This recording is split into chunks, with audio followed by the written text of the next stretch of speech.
Everyone knows what a movie franchise is, a string of films all linked through either a connective narrative or simply a fictional world. Rocky, Men in Black, etc. are examples of a basic film franchise. If a certain movie franchise is derivative of a source material that is not a film, or perhaps there is supplementary material created, like a comic book or anything that is not a film, that is a multimedia franchise. This is basic stuff here. Star Wars, Indiana Jones, Nightmare on Elm Street are all multimedia enterprises that have spin-off video games, books, or TV shows that branch away from the core movies. In fact, most film franchises that still exist in some form at least dabble in other mediums.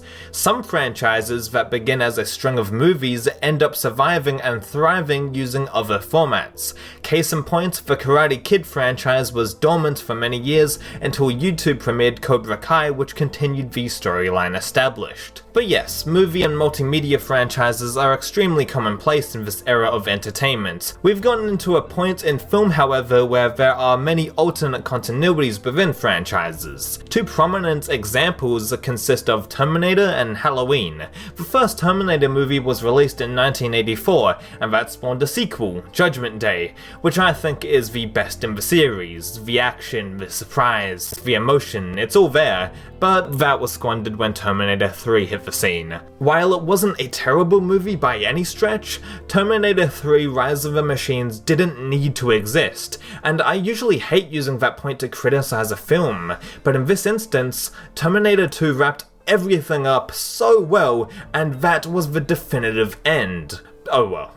Then in the subsequent years we had Terminator Salvation and Terminator Genesis, in which all three previously mentioned films have been completely written out of Terminator 6, which only follows after Terminator 2. Now while these alternate continuities do have distinct, continuities between a franchise and retcon previous material, they are made at different times. Halloween 2018 and Halloween 4 through 6 do not share continuity with each other, but they were also not made in the same era. Speaking of Halloween, that is the prime franchise to go if you want a choose your own adventure style of movies. We have the first Halloween movie directed by John Carpenter, which is an absolute classic and a masterclass on how to make an unsettling horror flick. Anyway, John Carpenter's Halloween spawned a sequel in 1981, which a lot of people dislike for some reason, but I really get a kick out of it. Halloween 2 was its name, and then Halloween 3 was released a few years later with no relation to the Michael Myers storyline. Halloween 4, 5, and 6 chronicled the return of Michael Myers, and then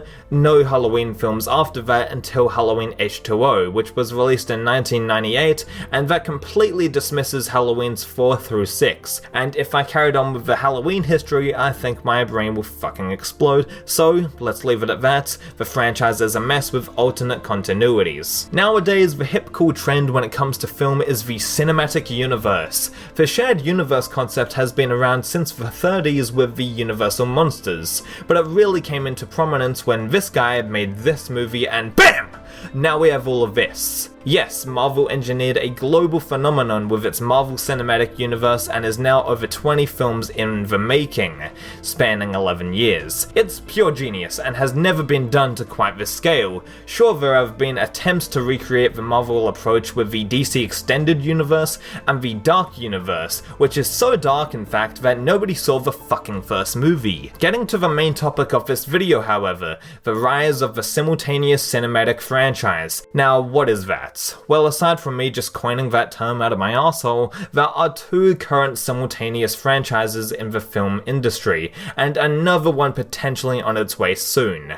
My definition of it is basically two film continuities in the same franchises that are receiving new installments simultaneously. Okay, let's unpack that by using an actual example. Child's Play, the not-so-great horror classic about a killer who transfers his soul into a toy doll. 2 years after that original film was released, Child's Play 2 made its way into cinema, #Justice for Jack. These two Child's Play movies became a 7-film franchise over the span of 30 years, all sharing the same canon all the way through. Each film built upon the last, and chronicles the events of Chucky getting lucky, Chucky reaching a second come. Okay, who seriously fucking writes these poster taglines? Anyway, the point is, the Child's Play movie series kept on bringing in new installments that built upon the same continuity, and the Child's Play creator Don Mancini has stated he will be continuing the storyline through both TV and movie formats. And then a Child's Play remake developed by MGM came along, and it follows its own storyline away from the previous Don Mancini films. The chances of a sequel to this remake is quite high considering the positive reception and hell, they even teased that at the end.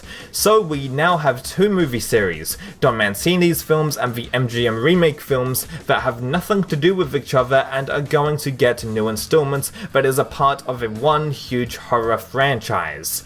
Child's Play is officially a simultaneous cinematic franchise. I must point out that this simultaneous franchise thing is completely different to a studio buying the rights to continue a film series from another studio. There is nothing simultaneous about that, as the two companies are making films in the same franchise at the same time. Chucky isn't the only franchise to have two separate continuities with new movies releasing for them, as Godzilla is also guilty of being a simultaneous cinematic franchise. Now, as we all probably know, Godzilla is a Japanese monster who has been fictitiously stomping around buildings and fucking up other non-existent monsters for decades. The company behind Godzilla, Toho, has been making new movies ever since the original film. Hollywood has tried a couple of times to remake Godzilla for an American audience, but the 2014 attempt at it launched the Monsterverse, helmed by Legendary Pictures. But wait, Toho released Shin Godzilla in 2016, which does not follow the 2014 Godzilla American remake and instead harkens back to the original Japanese Toho movie. Then in 2019, Legendary Pictures struck again with Godzilla King of the Monsters, which is a sequel to the 2014 Godzilla film made by Gareth Edwards. So yeah, there is now two Godzilla movie series going on at the same time, but the difference between this and Chucky is that Godzilla is now getting new films from the East and West. The contract for Legendary making new Godzilla films expires in 2020, right after the release of Godzilla vs. Kong, so that would allow Toho to create more films after that. Oh boy, now my speculation seeps through in this video as I'm talking about Spider-Man after Far From Home. With that said, let's proceed with talking about Spider-Man. The rumor floating around out there is that Tobey Maguire's Spider-Man, Andrew Garfield's Spider-Man, and of course Tom Holland's Spider-Man will show up in a future crossover film after Far From Home, obviously. This would be fucking unreal, to be honest, and is kinda like the live-action equivalent of Into the Spider-Verse or hell, even Turtles Forever. And if this potential crossover movie was a reality, then we could see hypothetical standalone Spider-Man romps with Tobey Maguire and Andrew Garfield, and continue the storyline after Spider-Man 3 and The Amazing Spider-Man 2 respectively. 3 Spider-Man movie series being produced at the same time, all under the Marvel Cinematic Universe.